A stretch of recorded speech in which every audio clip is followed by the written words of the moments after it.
Vamos falar do Natal sob um ponto de vista histórico. O que o movimento negro contemporâneo tem conquistado e quais os benefícios dessas conquistas para a nossa vida? Olha só quanta coisa para conhecer. No Clube do Livro de hoje nós vamos falar de duas obras de enredos fantásticos e lições preciosas, porque o gosto pela leitura começa com uma boa história e são as histórias que criam a nossa vida. Fique ligado, está no ar o Educação.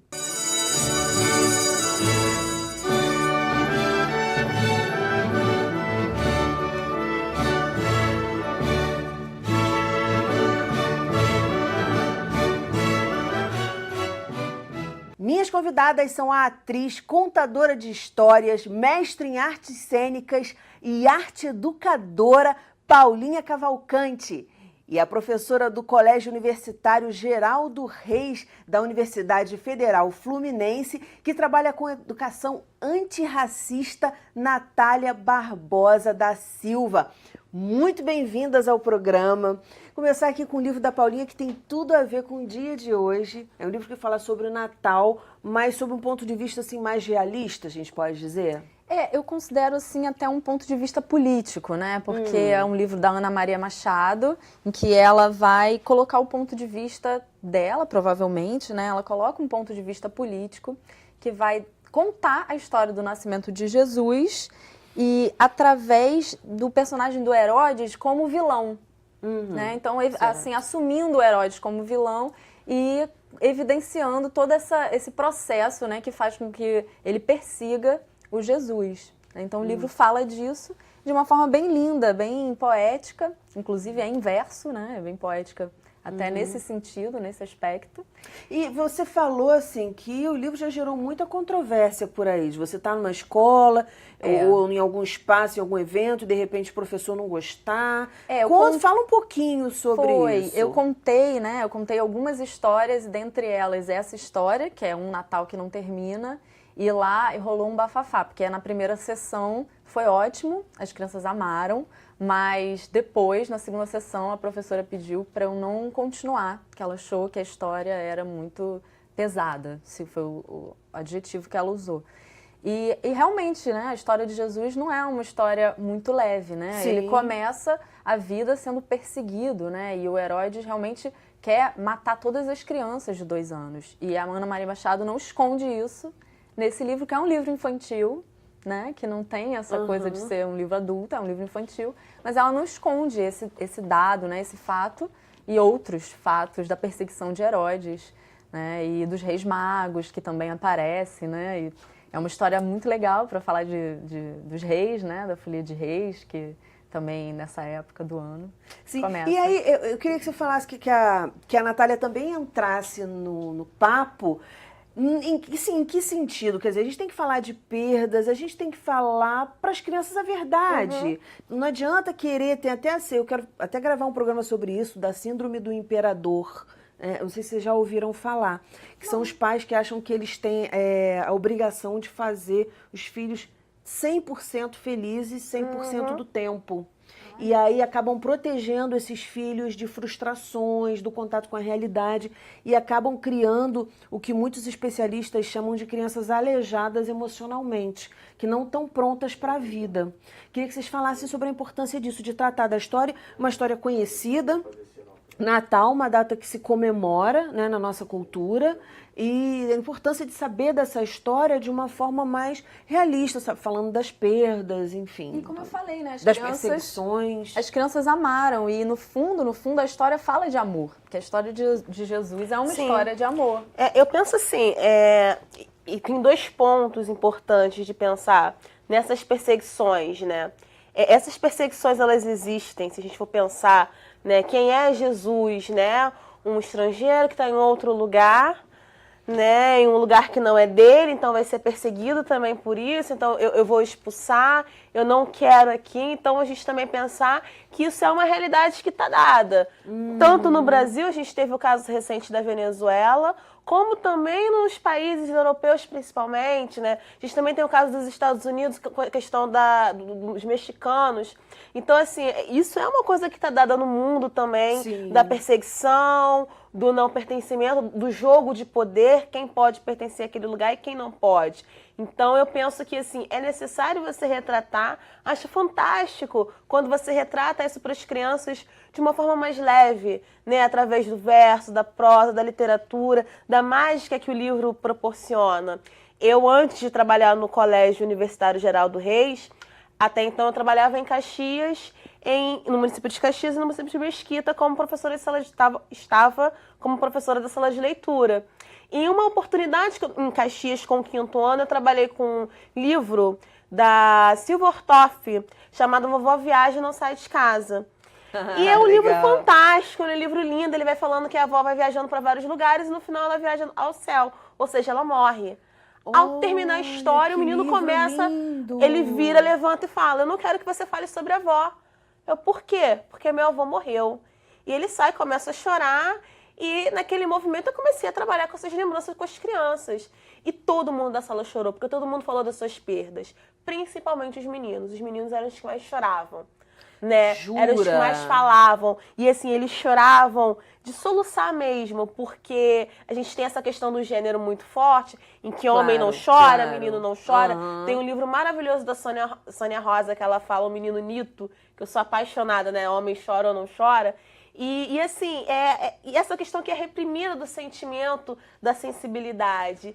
E, além disso, as crianças não viviam luto, né? Porque é sempre aquela história que assim, os profissionais da saúde mental dizem que é super importante. Exatamente, virou estrelinha. Então, assim, eu acho que esse livro, ele é essencial para fazer esse trabalho, assim. O trabalho da realidade, crianças estão aí para ser ouvidas, né? Elas são sensíveis, elas têm sentimentos e precisam se posicionar também politicamente, sensivelmente, dentro do seu espaço social. Dia 24 de dezembro, a gente no ar, pessoal em casa assistindo. Eu queria que vocês falassem, o programa vai ser reprisado aqui na grade da TV Alerj, mas ele está estreando no dia 24 de dezembro. E eu queria que você falasse a mensagem que mais te toca nesse livro. Até separei um trecho para ler um pedacinho, se possível. Claro. E que tem tudo a ver com o que você estava falando, que é a questão do arquétipo, né? Porque é Jesus, é Herodes, mas isso também lembra outras pessoas, outras, né, relações sociais e políticas que a gente tem. Então fala aqui, vou ler aqui um pedaço do livro. Lição de amor e bondade, de paz e boa vontade. Mas os Herodes da terra até hoje não acabaram. Volta e meia fazem guerra, ou disfarçam, se mascaram. Não ligam para as crianças, abandonam, desamparam. E na festa de Jesus, comemorando o Natal, vale lembrar que nem sempre o bem vence o mal. O amor é só o começo, não é ainda o final. O final, a cada dia, na própria vida se faz. Precisa acabar com a fome, com a miséria e tudo mais. Só com a derrota de Herodes é que o fim vai ser de paz. Então... O que eu acho fantástico disso aí que você está me falando, eu não sei como é que bateu para você, mas para mim, assim, porque a gente sempre, talvez por acreditar que o bem sempre vence, a gente não lute pelo bem todos os dias. Então, no fim o bem vence. Não, todo dia é uma... Vou dizer uma luta, porque fica tão pesado, né? Mas todo dia é uma conquista. Todo dia. Todo dia o bem, ele tem que vencer todos os dias. E dentro não da esperar gente. para o final. No final... Isso. Foi isso que bateu para você? É isso também, né? Até porque é interessante pensar que é uma história cristã, né? Que tem essa ideia, né, do bem e do mal, mas que ela desconstrói, né? E justamente até a questão lá, né, numa escola católica, então eles constroem uma outra visão, né, de Jesus e da história de Jesus, né? Então ela vai colocando a visão dela mesmo, né? Perfeito. E assim, Daniela, eu fico pensando nessa questão do bem e do mal. Eu trabalho com essas questões éticas, trabalho com questões éticas raciais. Vamos trazer, vamos lá pro teu livro. Então já. tá ótimo, né? Eu trouxe esse livro aqui, né, que é O Mundo Negro. Esse livro ele foi escrito pelo Amilcar Pereira, né, a tese de doutorado dele.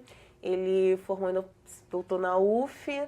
E aí esse livro ele é muito utilizado para as pessoas que trabalham com as questões éticas raciais.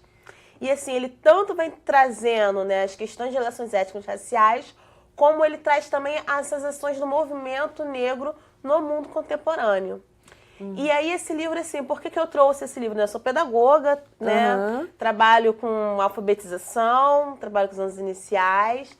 Apesar de ser sou mestrando na linha de currículo, assim, meu foco são os anos iniciais. Mas esse livro, né, que eu conheci na graduação, ele me ajuda muito a entender como que, primeiro, são essas questões raciais, elas vêm, né, vêm se materializando na sociedade, tanto no Brasil como no mundo em geral, e esse recorte que é feito no Brasil. Então, para entender a questão do mito da democracia racial, para entender a questão porque a gente do acha racismo, que vive num estado em que todas as pessoas têm voz. Exatamente. Seria assim, isso. Isso, e que está tudo resolvido, né? Que nós vivêssemos em uma harmonia, né? Não existiria o racismo. E aí ele vem trazendo não só essa desconstrução, como também traz como que o movimento negro no Brasil, ele vai entender essa questão de raça para fazer a sua identidade como movimento de luta e de resistência. Então, trazendo, né, um pouco do que a Paulinha trouxe pra gente sobre essa parte do final feliz, para o movimento negro, né, e aí a gente pensar o que foi os povos africanos escravizados no Brasil, o processo abolicionista, pós-abolição, como que esse processo vai se constituindo dentro do Brasil, o final feliz parecia que não ia chegar. Porque para o movimento negro, para a gente que está na luta, na resistência, é resistência todo dia. Né? Você estar vivo, né? Eu conseguir chegar na minha casa sem ser confundida com uma bandida, né? Ou conseguir circular livremente, às vezes, pelos espaços, isso já é um final feliz. Né? Para as pessoas negras no Brasil, principalmente, a cada dia, para um jovem negro, viver, né? Você dormir e acordar já é um final feliz. Olha que ótica de mundo que você está apresentando, que não passa pela cabeça de muita gente.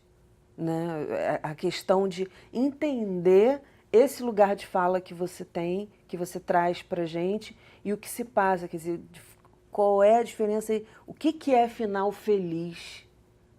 Exatamente. Muito interessante, muito enriquecedor. É o que é a felicidade, né? Para cada um, né? E que realmente a gente, para resistir, né? Para o povo negro resistir, ele resiste com felicidade, porque essa resistência Isso. também É alegre, é uma alegre. resistência, é uma forma de resistir. Né? A felicidade é uma forma de resistir também, nossa. Com certeza. E o nosso povo. E o Amilcar, ele vem trazendo no livro também essa construção do movimento negro, né? Entendendo-se como raça, como identidade, como uma construção social também, justamente pegando nessa parte da cultura, da história, porque assim, você quase não ouve falar do movimento negro nas escolas. Apesar de, quando você tem a lei 10.639, em 2003, que torna como obrigatório o ensino de história e cultura africana e afro-brasileira na escola, modificada pela 11.645, em 2008, acrescentando a indígena, você não tem só isso. Em 2004 também você tem a criação das diretrizes curriculares nacionais para as educações para as relações étnicas e raciais. Então, assim, ensino de história e cultura africana e afro-brasileira. Então, não foi só uma lei, né? Foi medidas de ações do MEC. Sim. E, aí, e a lei também ela se constitui disso, né? De um campo de tensão e de luta política. De luta. Eu queria que você contasse, porque você dá essa disciplina, né? Você leciona essa disciplina sempre com essa preocupação antirracista. Falei certo? Isso. Queria que você contasse algumas histórias que você estava contando aqui pra gente, antes da gente começar a gravar, de situações em que você viu ali, na sua frente, que talvez as crianças, com certeza, nem estavam se dando conta do que elas estavam fazendo, do que elas estavam trazendo de casa, e eram posturas racistas. Isso. Educação antirracista é sempre um desafio para você trabalhar na escola, né? Primeiro porque todos nós passamos por essa educação eurocêntrica, né? Colonizadora, Europa como centro, o Brasil vivendo numa plena harmonia. Então, assim, a luta dos povos africanos, a luta do movimento negro, que é riquíssima, né? Assim, eu sugiro que leiam o livro do Amilcar, quem tiver essa oportunidade, porque ele traz, assim, riquezas muito grandes do movimento negro no Brasil, são desconhecidas. Então, se você desconhece a sua própria história, você acaba se formando em uma ótica também de desconhecimento. Perfeito. Então, o primeiro passo foi eu me educar em relação à questão antirracista. E aí, quando eu me educo, né, e isso é uma coisa constante, uma construção constante, desconstrução e construção, eu percebo que isso não pode ficar só para mim. E aí eu assumo essa luta também de resistência dentro da escola, né? Mas nos anos iniciais, no ciclo de alfabetização, como você faz isso? Ora, como deve ser com qualquer outra coisa que você for ensinar na escola, né? Na escolha dos livros didáticos, paradidáticos, no mural. E aí, quando você começa a levar, né, aspectos de uma educação voltada pelas questões afro-brasileiras e africanas, você ouve muitas coisas. As crianças já trazem muitos, né? Você é macaco, cabelo duro, de bombril, que são as coisas, né, de falas racistas. Mas, para além disso, é questionado também o próprio diferente, como eles dizem, algumas crianças, ou até colegas, que eu acho que isso que dói mais é quando os colegas questionam o que você está levando também. Se ser diferente fosse uma questão só da cor da pele, né? Isso. Nós não somos diferentes, muito embora sejamos morenas, não somos diferentes, nós somos idênticas, né? As pessoas que têm a mesma cor de pele são... A diferença é uma característica humana. Ninguém tem o mesmo rosto. Mesmo os gêmeos idênticos, se você olhar um e outro, você vê diferença. Quer dizer, a diferença não tem que ser a marca de uma pessoa, é a marca da nossa espécie, da espécie humana. Eu queria que você contasse a história da boneca que você contou, que você falou aqui antes da gente começar a gravar. Coisas assim que a gente fica de queixo aberto, de queixo caído. Isso. Eu trabalhei uma vez a boneca Bayomi. Uma vez não, né? Sempre trabalho com as crianças em diferentes perspectivas. Para quem não conhece, a boneca Bayomi, ela é uma boneca feita em nós, né? Nós? Nó mesmo, né? Tecido. Tecido. A história da Bayomi, a que mais se conhece, é que ela teria vindo as mulheres, né, africanas, escravizadas no navio negreiros vinham com suas crianças, e aí, para diminuir esse sofrimento, né, da um acalanto, elas rasgavam pedaços de sua roupa e faziam essas bonecas de nós. Né? Que massa! Você sabe fazer? A próxima vez que você vier, me traga uma boneca dessa de presente. Trago. E aí, a Bayomi significa aquela que traz felicidade ou encontro precioso. Aí, aqui no Brasil, se eu não me engano, por volta da década de 80, a gente tem uma artesã chamada Lena Martins, que ela vai recuperar essa questão da Bayomi, esse significado, e ela monta uma cooperativa de mulheres que começam a fazer essa questão da Bayomi. Tanto para trabalhar a resistência, né? Como também para que essas mulheres também... Preservação cultural, criatividade, gerar recursos, renda. Então, assim, Mas aí você estava dando, porque a gente está no finalzinho do programa, eu me preocupo com isso, que eu quero que você conte essa história. Aí você estava fazendo o quê? Uma oficina? Isso, eu estava dentro do nosso projeto. A gente estava fazendo um projeto, um passeio pelo Nordeste, e nós começamos a fazer a boneca. E aí, algumas crianças perguntaram se era de macumba, outras perguntaram se era um bonequinho de voodoo, e outras disseram que não podiam levar para casa. Alguns meninos disseram que não podia levar para casa porque era boneca, né? Que entra a questão do gênero. Outras por conta da religião, né? Eram crianças protestantes, algumas católicas, e aí não podiam levar para casa. Isso, associar como se fosse, né? E a macumba para eles são religiões de matrizes africanas, então eu não posso levar essa boneca, né? Isso não pode ser aceitável. E isso também acontece quando você vai... A gente está muito atrasado, muito né, atrasado, gente? muito. Meu Deus do céu. A criança é o reflexo, na verdade, da sociedade. Ela vai revelar aquilo que a sociedade está trazendo, né? Então, se a gente está num ambiente racista, a criança não tem como não revelar isso. Ela é a transparência disso, né? E esse ambiente racista, isso não só foi fala de crianças, assim. Há professores que fazem essa fala e quando não fazem...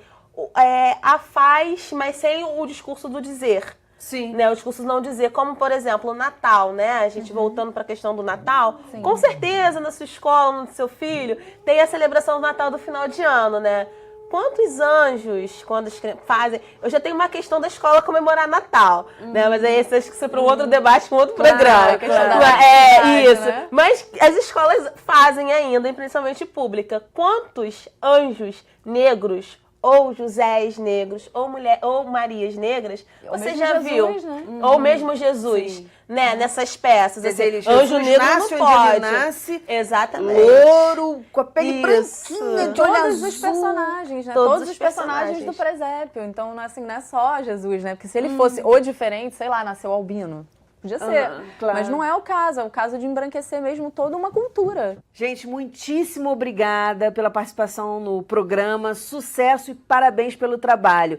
O nosso programa fica por aqui. Na segunda-feira que vem tem muito mais às 9 horas da noite. Educação, se você não se envolver, não rola. Dias felizes, paz do eu e até lá.